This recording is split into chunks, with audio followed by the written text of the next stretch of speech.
Yes, guys, a quick one from me. Merry Christmas, Newcastle fans, with a 4-0 win over Ipswich. I've got to say, I can get used to this. Hell of a week for Newcastle United. 3 wins in a week, beating Leicester, beating Brentford, and beating Ipswich today. 4-0. Big up to all of the away fans. The weather looked horrendous. The rain blowing sideways, but just the fans loving it. Dancing in the rain. Enjoy it. It was won by the second half, off the back of questions being asked of Eddie Howe, being asked of the players, talking about this week being like a huge moment in our season. Can we turn it around?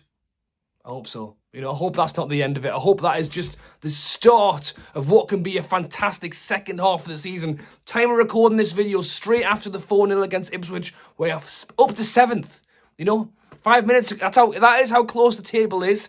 That is how quickly things can change for the better or worse for us, but certainly for the better right now, as we are technically sat in what could be, a European spot this season after what was not so long ago. Questions on Eddie Howe, his tactics, questions on the players, and I think questioning, the determination of the players. At the very minimum, go out there and fight for it, and we have reacted.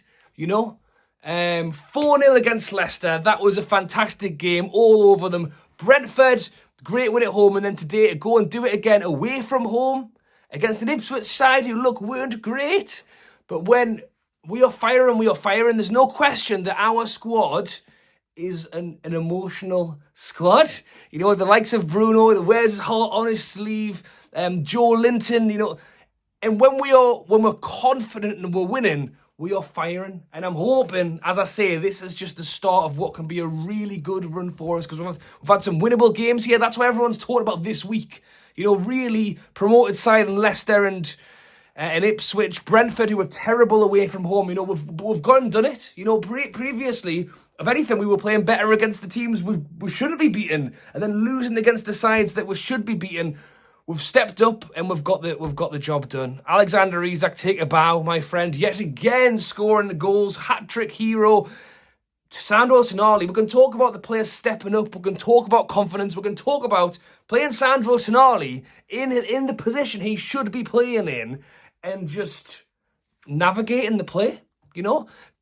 It can go unnoticed, but I don't think it will do, to be honest, because I think the fans love Tonali and what he's doing right now. The praise for him is so high. Even the players, I think Eddie Howe was asked about this in his press conference, about the fact that when Tonali scored his second goal against Brentford, the players went over to him and sang, "Sandro, ole, ole, ole." So even the players, understand and what a big player he can be for us going forward this season. We went for it, so the lineups come out. We'll get into the game a little bit now. The lineups come out, and we've stayed the same, except Joe Linton couldn't play because he was banned, so it was Willock. I assumed it would be Longstaff, but no, Eddie Howe went for Willock. He went for that attacking option, and again, I think that speaks volumes of Eddie Howe. I think that speaks volumes of Eddie Howe in the trust in the players, and again, ride this confidence wave. We're going away from home, but it is against Leicester. They are a team not doing great this season. We should, on paper, be beating them. Let's play our attacking players. Let's have faith that Tonali has what it takes to do that number 6 role on his own. Let Willock go forward. Let Bruno go forward. And that's exactly what he did. The amount of chances that Tonali cut out, just stop the ball and cut it out, was fantastic. I mean, there is no better way to start a game than scoring after 26 minutes. A long ball from the back, up forward from Shaw, taken down, lands into Isak and puts it in the back of the net. And it got VAR for like 3 minutes. Was it offside? Was it an offside? Eventually it got given, and that was 1-0 Newcastle. And now all you're hoping is that we can go on and score a few more. To be honest, we could have scored 6 or 7 alone in the first half. Gordon Blazers one over the bar at one point. And they did get forward. It was somewhat, they did pull the ball forward, but I just never believed they were going to score, really. It was just, can we get another and make sure when we go into half-time that we do. And who's the man who scores? The man of the hour, or the man of the last few games. Jacob Murphy puts it in the back of the net. just direct, you know.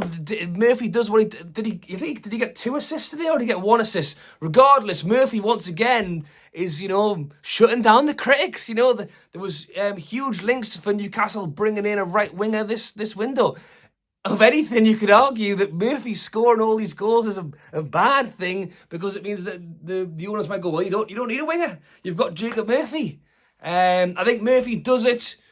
You know, I think Murphy is a good player. Murphy's a direct player. I think Eddie Howe likes him because when he gets the ball, he shoots. It's not always the best shot. He probably puts about a lot more over and a lot more sideways crosses than he gets right. But if you're not trying it, then you're not gonna score. You know, if you don't shoot, you won't score, as they say. And that's why Almiron, I think, is getting pushed to one side, and Murphy's the one coming in. I still think we need I think we need more competition on that side, right? So even if you're not saying we need a better right winger, we need more competition. And again, he's done it against, you know, Leicester, Brentford, Ipswich. You know, you could argue that for all of the players on our side, that right now have played against some beatable teams. You know, Murphy doesn't generally shine in the bigger games. It's often when we're already flying that he contributes. But I won't take it away from him. Big up Murphy, well done you. And as I say, just before half-time, Alexander Isak puts the ball in the back of the net as well. It was the goal where Ipswich basically gave it to us. Ipswich are passing it around at the back, God knows why. And we get the ball and score, and that was 3-0 at half-time. Thank you very much. See you later. And as I say, big up to the away fans enjoying it. Going into the second half, Isak gets his hat-trick. Murphy runs it. That's me dropping my bit of paper there. Murphy gets the ball, takes around 3 players, back heel into the path of Isak, and he scores again. And at that point, it's how many are we going to score? But really, we've got a lot of games coming up. And I think Eddie Howe makes the right decision to start taking a few players off. He makes a triple change. I did write this down because I never remember this. Willock, Murphy, and Livramento off for Barnes, Longstaff, and Trippier. So it was clear to leave Isak on, despite the fact that he already had a hat-trick. He left Isak on for longer. Eventually does take Isak off and moves Gordon into striker, which I thought was disappointing, actually. That was one thing I would say that was disappointing, is why didn't Asula play? Why aren't we playing our actual striker who we could need this season? Wilson isn't fit.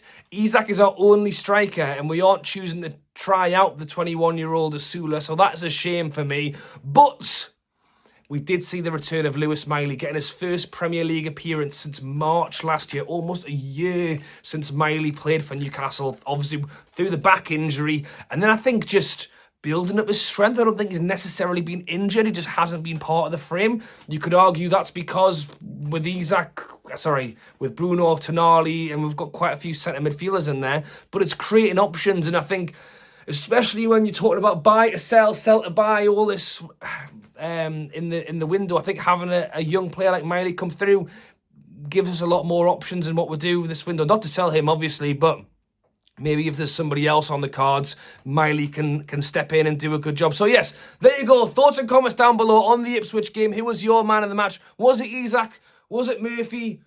Was it Tonali? Was it somebody else? Dubravka didn't have loads to do today, but just a few times, just not getting his a catch on the ball or not quite pushing it away. I think that's something that's without Pope, you know. I still think that's something that we need to look at as well. Can we get a goalie on loan, or a loan to buy this January? I think that might have to be looked at if Pope's going to get injured. But I won't concentrate on that now. So thank you guys for watching. As always, drop a like, subscribe if you haven't already. Loads of videos coming out at the moment. I will be there on Boxing Day to see Newcastle take on Aston Villa. So the next game up is a tough one on Thursday. I was going to say it's not a week because it's obviously Christmas. If I don't speak to you before then, have a great Christmas. Thanks for watching, and I'll catch you later.